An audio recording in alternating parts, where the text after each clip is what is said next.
প্রায় 34 লাখ জনসাধারণকে বাইরে রেখে এই যে নির্বাচনটি হয়েছে এটা বৈধ নয়। তরুণ মণ্ডল জয়নগরের এক্স এমপি, তারপরেও তার নাম বাদ গিয়েছে এসআইআর এ। আমি তো ট্রাইব্যুনালে নিয়ম অনুযায়ী অ্যাপ্লাই করেছি। ভোটার তো বলাটাই মুশকিল হয়ে যাচ্ছে এখন। ভোট মিটে গিয়েছে ঠিকই, কিন্তু এসআইআর এর যে প্রক্রিয়া তা নিয়ে কিন্তু এখনো প্রশ্ন থেকেই যাচ্ছে। যাদের বৈধ নথি রয়েছে, এমনকি যারা জনপ্রতিনিধি থেকেছেন অতীতে, এমন মানুষেরও নাম বাদ গিয়েছে। তারা কিন্তু ভোট দিতে পারেনি, এমন মানুষ রয়েছেন। আমার সঙ্গেই এখন যিনি রয়েছেন, তরুণ মণ্ডল, জয়নগরের এক্স এমপি, সাংসদ থেকেছেন তিনি, তারপরেও তার নাম বাদ গিয়েছে এসআইআর এ এবং তিনি ভোট পর্যন্ত এবার দিতে পারেননি। এখন কি পরিস্থিতি স্যার? পরিস্থিতি মানে আমি তো ট্রাইব্যুনালে নিয়ম অনুযায়ী অ্যাপ্লাই করেছি এবং আমি যাতে এবারের অন্তত ভোটটা দিতে পারি এবং যাতে ওরা দ্রুত অন্তত ট্রাইব্যুনালে এটার বিচার করে, সেই উদ্দেশ্যে আমি অন্তত 7-8 জায়গায় চিঠিপত্র দিয়েছিলাম এবং মেল করেছিলাম। যেমন সিইও পশ্চিমবাংলার, ECI Delhi, chief justice of ইন্ডিয়ার কাছে করেছিলাম, chief justice of Calcutta high court করেছিলাম, লোকসভার স্পিকারের কাছে করেছিলাম, প্রাইম মিনিস্টার অফ ইন্ডিয়ার কাছে করেছিলাম, হোম মিনিস্টার অফ ইন্ডিয়ার কাছে করেছিলাম এবং এই সমস্ত জায়গাতেই আমি অ্যাপ্লাই করেছিলাম চিঠি পার্সোনালি যে এই ব্যাপার। ফলে দেখুন কেন এটা বাদ যাওয়ার কারণটা কি।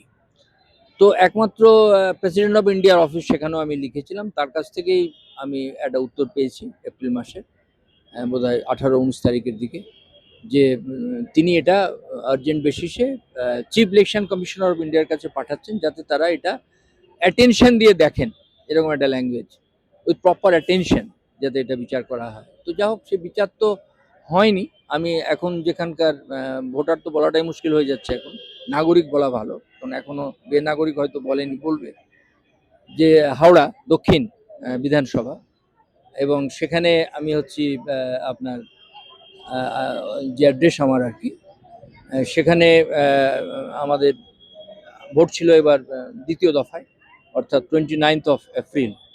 কিন্তু তার আগে লাস্ট সুপ্রিম কোর্টের কথা অনুযায়ী যে 27 তারিখ রাত্রে যে লাস্ট লিস্টটা বেরিয়েছিল, কিছুটা আশা তো ছিল যে আমার কেসটা যেহেতু একটু এক্সেপশনাল, সেহেতু হয়তো বা এটা কনসিডার্ড হতে পারে বা আমি ভোটে দেওয়ার সুযোগ পাবো। তো ন্যাচারালি সেটা হয়নি। যে 1400 সম্ভবত 65 জন না কতজনের নাম লাস্ট লিস্টে বেরিয়েছিল, তার মধ্যে আমার লিস্টে আমার নাম ইনক্লুডেড হয়নি এবং সম্ভবত 8 জনের নাম ডিলিটেড তারা করেছিলেন আবার পুনরায়। সেই ডিলিটেড লিস্টেও আমার নাম আছে বলে আমার জানা নেই, বা কেউ আমাকে জানায়নি। আমার যে বিএলও, যে প্রাইমারি কাজটা করছিলেন, তাকেও আমি ভোটের আগের রাত্রেও ফোন করে জিজ্ঞেস করেছিলাম যে আপনার কাছে কোনো খবর এসছে কিনা, যেটা হয়তো আমার কাছে পৌঁছয়নি।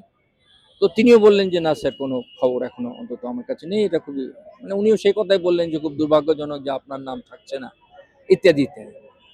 তো এটাই তো আমাদের, কি বলবো, শুধু নির্বাচন কমিশনের খেয়ালি মনোভাব বা ইচ্ছা বলবো না, এটা তো এখন নির্বাচন কমিশন মানে আপনার বিচার ব্যবস্থাকে টেনে এনেছেন।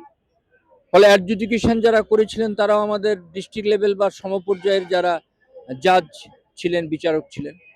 এবং এই যে ট্রাইব্যুনাল করা হয়েছে, আমরা শুনেছি 19টা বেঞ্চ হয়েছে এবং সেখানে জোকার যেখানে এটা হচ্ছে, তো সেখানেও তো সবই হাইকোর্টের প্রাক্তন বিচারপতিরা এখানে বসছেন। তো আমি যতদূর শুনেছি কাগজপত্র বা অন্য জায়গায়, যে সেখানে এক একটা টেবিলে সম্ভবত 10টা-15টা করে কেস এক একদিন হচ্ছে এবং সব টেবিল বসছেন কিনা তাও আমরা জানি না। ফলে আমার কাছে অন্তত ট্রাইব্যুনাল থেকে বা এই একমাত্র প্রেসিডেন্ট অফ ইন্ডিয়া ছাড়া কোনো অফিস থেকে আমার কাছে কোনো কমিউনিকেশন আজ অব্দি আসেনি যে আমারটা বিচার হচ্ছে বা এতদিনের মধ্যে আপনারটা হবে বা আপনাকে ডাকা হবে বা ডাকা হয়েছে, এরকম কোনো এভিডেন্স আমার কাছে নেই। পূর্ণবাবু, তথ্য বলছে যে প্রায় 35 লাখ মতো মানুষ এই ট্রাইব্যুনালে আবেদন করেছিলেন, এবং রেকর্ড বলছে যে ট্রাইব্যুনালে আবেদন করার বেশিরভাগ মানুষই কিন্তু তারা বৈধতা পেয়েছেন, মানে নিষ্পত্তি হয়েছে। তার মানে আমরা বলতে পারি এরা বৈধ, মানে এদের কাগজপত্র রয়েছে, এরা নাগরিক, এদের ভোটাধিকার থাকা উচিত। কিন্তু তারপরেও তার মানে কি 35 লক্ষ মানুষ প্রায় ভোট দিতে পারলেন না, তাদেরকে বাদ রেখে ভোটটা হলো। তাহলে কি নির্বাচনের বৈধতা নিয়ে প্রশ্ন থেকে যায়? অবশ্যই থেকে যায়, কারণ আমাদের সাংবিধানিক যে সংবিধানের যে অধিকার মানুষের, নাগরিকদের, সেখানে ভোটাধিকার তার একটা অন্যতম অধিকার, বিশিষ্ট অধিকার গণতন্ত্রে, প্রজাতন্ত্রে। এবং মানে শুধু সেটা মনে করিয়ে দিয়ে আমাদের এবারেরই নির্বাচন কমিশনার চিফ তিনি জানিয়েছিলেন পশ্চিমবঙ্গবাসীকে উদ্বিগ্নতা কমানোর জন্য যে একজন বৈধ ভোটার বা নাগরিককে বাইরে রেখেও নির্বাচন হবে না। কিন্তু আপনার তথ্যও যেটা আপনি বললেন যে 34,35,000 মানুষ যারা এই ট্রাইব্যুনালে অ্যাপ্লাই করেছে তারা অবশ্যই বৈধ, তা নাহলে তারা দরখাস্ত করতেন না। যার মধ্যে আপনার সামনে আমি দাঁড়িয়ে রয়েছি। এরকম আমি বহু মানুষকেই জানি, আমার পরিচিত সার্কেল বা আমি যেহেতু একটা রাজনীতির সঙ্গে আছি, আমাদের দলগতভাবেও আমি জানি পশ্চিমবাংলার মানে কয়েক পুরুষ ধরে যাদের বসবাস এখানটায়, আদ্যপান্ত বাঙালি বলা যেতে পারে, তাদের নাম নেই। এবং এই ভোটকে সেই অর্থে তো বৈধ বলা যায় না। সেই জন্য আমরা সিওর কাছে আমাদের দলগতভাবে, যেখানে আমিও একজন মেম্বার ছিলাম সেই ডেপুটেশন টিমের, আমরা জানিয়ে এসেছিলাম, মানে 28শে মার্চ যেদিন ওই লিস্টটা 27 তারিখে রাত্রে ফাইনালি বেরোলো, জানিয়ে এসেছিলাম যে আপনারা এই লিস্ট ধরে ভোট করবেন না। আপনারা 25 সালের যে লাস্ট লিস্ট, যেখানে শুধু ডেথ, ডিসপ্লেসড বা ডুপ্লিকেট ইত্যাদি যাদের বাদ দেওয়া হয়েছে, সেই নামটা বাদ দিয়ে, এবং যারা নতুন এবার অ্যাড হলেন তার সঙ্গে সেইটা যোগ করে তার ভিত্তিতে ভোট নিন। এবং সুপ্রিম কোর্টের যখন এটার দু একটা হিয়ারিং হচ্ছিল, এখানের প্রেসে যতটুকু রিপোর্ট বেরিয়েছে, ওখানকার গভর্নমেন্টের পক্ষের একজন লয়ার তিনি আর্গুমেন্ট করেছিলেন একটি আমাদের পিপুলস রিপ্রেজেন্টেশন অ্যাক্টের ধারা তুলে, সম্ভবত 3(3) বা 3(4) এরকম কিছু, যে এতে আছে যে এশার প্রক্রিয়া যদি সম্পূর্ণ করা না যায় তাহলে ঠিক আগের লিস্টটা থেকে ভোট করতে হবে। এটা কিন্তু আমাদের আইনেই আছে এবং সেই কথা উনি জানিয়েছিলেন সুপ্রিম কোর্টকে, কিন্তু সুপ্রিম কোর্ট তাতেও কোনো কর্ণপাত করেননি। বরং এটা খুব মানে কি বলবো, খুব দুঃখজনক লেগেছে, বা অন্য অর্থে বলতে হয় খুব আশ্চর্য লেগেছে যে সুপ্রিম কোর্টের একজন বিচারপতি এরকম করে কেমন করে কথা বলেন, যারা আমাদের তথাকথিত সংবিধানের ইন্টারপ্রিটার বা রক্ষক, যে এবার ভোট দিতে পারছেন না বলে তারা পরে ভোট দিতে পারবেন না, এরকম তো মনে করার কোনো কারণ নেই। তা আমি যদি ওনার কাছে অ্যাপিল করি, মহামান্য আদালত, আমার তো এবার একটু এমএলএ দাঁড়ানোর ইচ্ছে ছিল, তা আপনি তো দাঁড়াতে দিলেন না, আমার জেতা হারা তো পরের কথা। একজন ভোটার তো, আমি তো টু বি ভোটেডও হতে পারি, আমি তো একজন রিপ্রেজেন্টেটিভ হিসেবে যে কোনো জায়গায় দাঁড়ানোর অধিকার রাখি, তাহলে আপনি তো দিলেন না। তাহলে এটা আপনি কি এরপরেও বলবেন যে এটা একটা ডিক্লেয়ার্ড যে বৈধ নির্বাচন? ফলে আপনার প্রশ্নের সঙ্গে আমি সহমত, এবং আমি মনে করি পশ্চিমবাংলা এত মানুষকে বাইরে রেখে, প্রায় 34 লক্ষ, 34.5 লক্ষ জনসাধারণকে বাইরে রেখে এই যে নির্বাচনটি হয়েছে, সেটা আমাদের সাংবিধানিক মতে এটা বৈধ নয়। এবং যে পদ্ধতিটা তারা নির্বাচন কমিশন ব্যবহার করেছেন, লজিক্যাল ডিসক্রিপেন্সি, বা যেটা বাংলা বহু ক্ষেত্রে করা হয়েছে যুক্তিগ্রাহ্য বা যৌক্তিক অসঙ্গতি, এ কথাটা মেলে না। লজিক্যাল আবার ডিসক্রিপেন্সি কি, এটা মেলে না। তাহলে এর ভিত্তিতে করা হয়েছে, যেটাও কিন্তু নির্বাচন কমিশনের যে নিয়মাবিধি আছে বা রেগুলেশনস আছে, তার মধ্যে কিন্তু এই ব্যাপারটা নেই। এটাও নতুন করে বানানো হয়েছে কোনো রকম রুলস পরিবর্তন না করে। এটা একটা হঠকারী সিদ্ধান্ত, এবং এই পদ্ধতিতে এটা করতে পারেন না। ফলে এটা তো বৈধতা তো থাকে না, অবশ্যই এটা বৈধতা থাকে না, এটাকে আমি বৈধ নির্বাচন অবশ্যই বলবো না। গণতন্ত্রের মানে অন্যতম স্তম্ভ নির্বাচন commission, supreme court.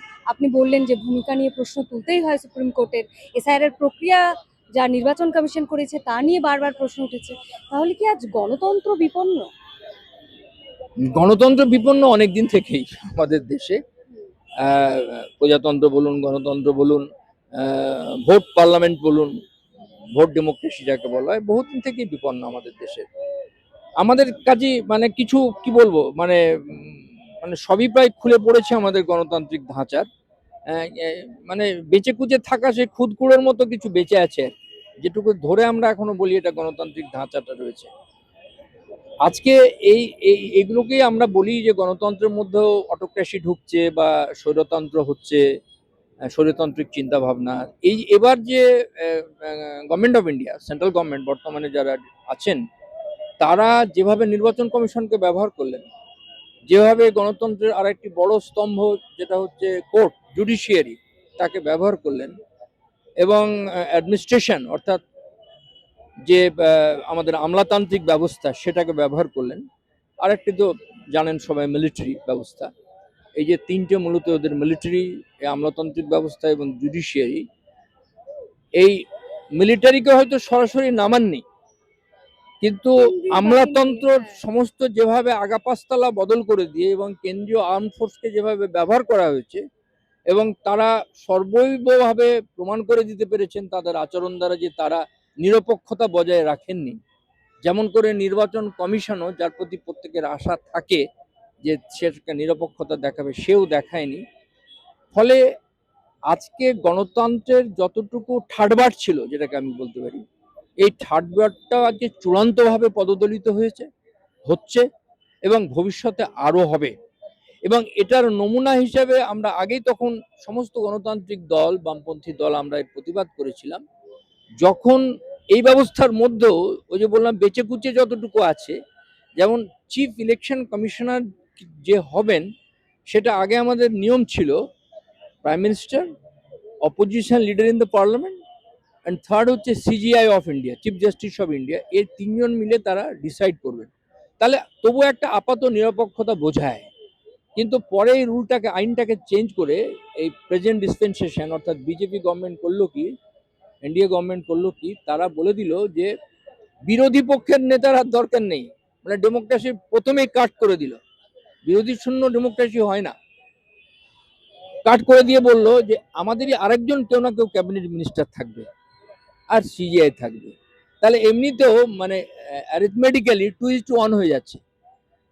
Prime minister এগেনস্টে তো তার কোনো ক্যাবিনেট মিনিস্টার কথা বলবেন না। তাহলে একটা ভুল চিন্তা যদি তিনি সেখানে রাখেন, তাহলে অটোমেটিকলি সেটা মেজরিটি ভোটে পাস হয়ে যাচ্ছে। ফলে সেখানেই এই নির্বাচন কমিশন নির্বাচনের বা নির্ণয়নের, কমিশনার নির্ণয়ের যে আইন তারা পরিবর্তন করেছেন, সেখানেই তারা গণতন্ত্রকে হত্যা করেছেন। এখন দেখার এই ট্রাইব্যুনাল কিভাবে কাজ করে, এই যে সমস্ত মানুষ তারা এক প্রকার আটকে রয়েছেন এই গ্যারাকলেই, আমি যদি বলি, এই শব্দ যদি ব্যবহার করি, মানে তারা ঢোক গিলতেও পাচ্ছেন না।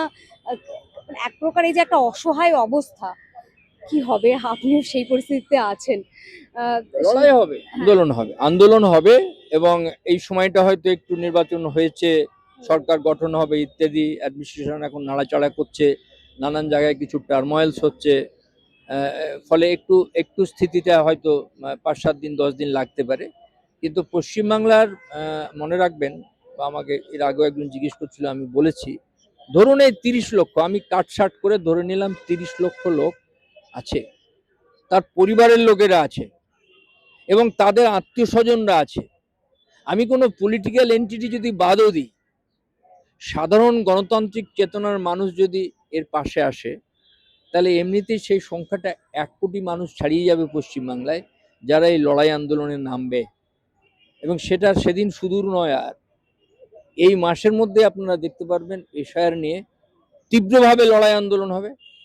আমি তার ফোরফ্রন্টে থাকব এবং আমাদের দল এবং এই ধরনের গণতান্ত্রিক বামপন্থী দল যারা আছে, যারা এই মানুষের অধিকার নিয়ে অত্যন্ত বিচলিত, অত্যন্ত পীড়িত, তারাই আন্দোলনের নেতৃত্ব দেবে এবং সামনে থেকেই আমরা আমাদের নাগরিক অধিকারকে আমরা আদায় করে নিয়ে আসব, সাংবিধানিক অধিকারকে আমরা আদায় করে নিয়ে আসবো। 5-এ পা দিল ইনস্ক্রিপ্ট। এই 5 বছরে আমরা আমাদের সাধ্যমতো শ্রম, নিষ্ঠা এবং সাহসে ভর করে চালিয়ে গেছি আমাদের সাংবাদিকতা। এক্সিট পোলের মিথ্যাচার ফাঁস করেছি আমরা। গিগ শ্রমিক, পরিযায়ী শ্রমিকদের কথা বারবার তুলে ধরেছি আমরা। প্যালেস্টাইন, বাংলাদেশ নিয়ে কথা বলেছি আমরা। বাংলাদেশের শাটডাউনের দিনগুলিতে প্রবাসী বাঙালিদের তাদের পরিবার পরিজনের খবর দিয়েছি আমরা। নাগরিক সাংবাদিকতা চালিয়ে যেতে গেলে চাই নাগরিকদের প্রত্যক্ষ অংশগ্রহণ। তাই আমরা ডোনেশন ব্যবস্থা চালু করেছি। স্ক্রিনে দেওয়া এই কিউআর কোডে আপনারা আমাদের যে কোনো অঙ্কের মূল্য পাঠাতে পারেন। আপনাদের অনুদান আমাদের নিজেদের কাজ এগিয়ে নিয়ে যেতে সাহায্য করবে।